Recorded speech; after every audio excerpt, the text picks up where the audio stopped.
Hello there, and welcome to day 13 in my 100 days of practice project.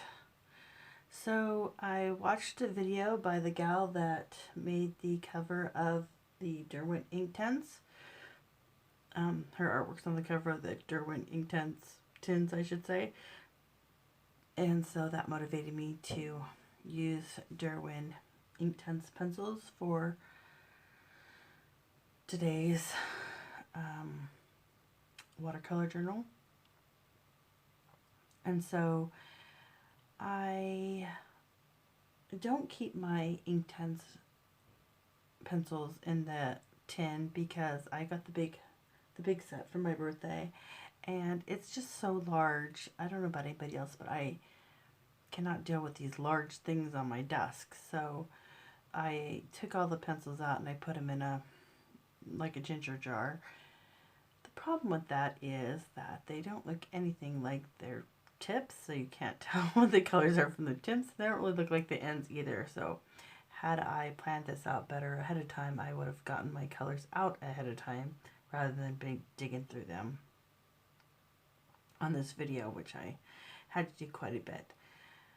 So I believe that this is sped up 8 times as fast as it really was. So I believe that I showed you the tin. There it is. And there's my ginger jar with all the Inktense pencils in there. And there I am trying to find Baked Earth. Baked Earth is what I like to use for Caucasian skin tone. And so I was inspired by some techniques that she utilizes. She doesn't really use the pencils too much directly on the artwork. She more brushes them on a piece of textured paper and then uses a paintbrush to paint them on, which does get around the fact that they can be a little bit a lot of texture in them when you put them on the paper and then wet them. And so one way around that is to put them on a palette and use them from a palette like watercolor. So she did that quite a bit in utilizing her technique, and I wanted to try that, but it wasn't kind of working for me on mine. So I gave up on it after I started out in the hair. And I was like, you know what, I'm just gonna use the pencils like I normally do.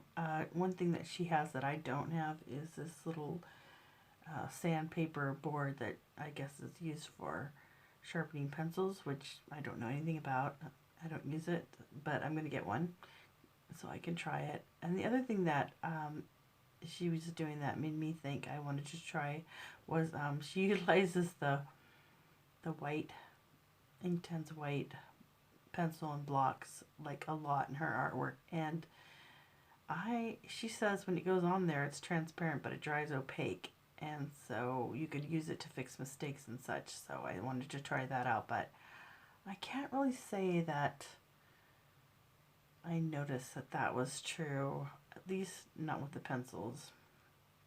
I am thinking about putting them back in the tin though, because it's so hard to find the colors. It's just the problem is that tin is so large that I'm afraid if they're in the tin that I won't really probably use them as much. But really, how often am I using these watercolor pencils?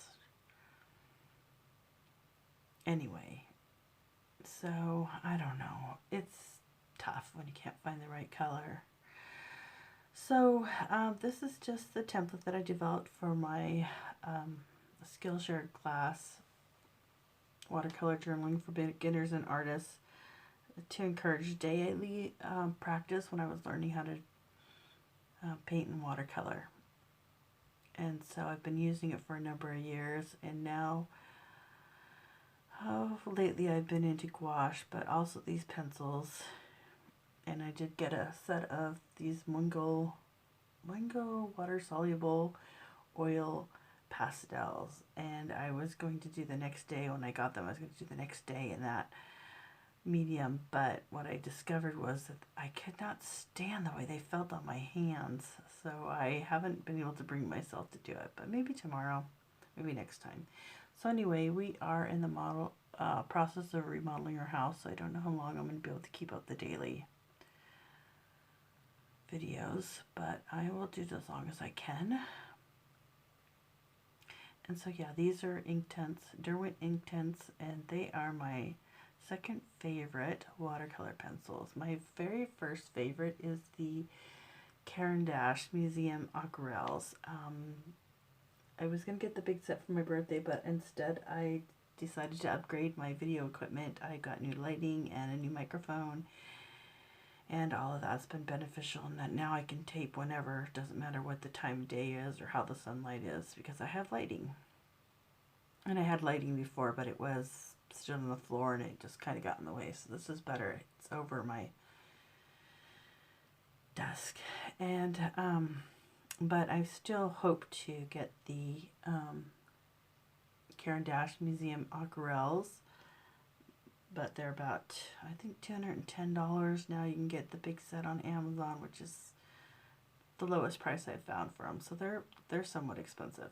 But then second favorite is the Inktense, Derwent Inktense, and I want to get the blocks next, because I think I can use them more like watercolors, and then use these pencils more for detail work, which I think would be better. So I'm hoping to get that. And then I did just buy two. I know, such a gouache, right? I've been obsessing over gouache. So I bought the Magello Mission White Class Hybrid Gouache. I have samples of that coming, a sample palette. And then I bought the Shin Hand because I got a really good deal on it on eBay. He accepted my offer, and I'm really excited. So that'll be here next week. So anyway, as always, if you have enjoyed this video, please consider taking one of my Skillshare classes. Like, subscribe, leave a positive review. You know, all those things you do on the internet that cost you nothing, but they mean a lot. It all supports my art, and I appreciate it very much. And thank you so much for watching my video, and I will see you tomorrow. Bye.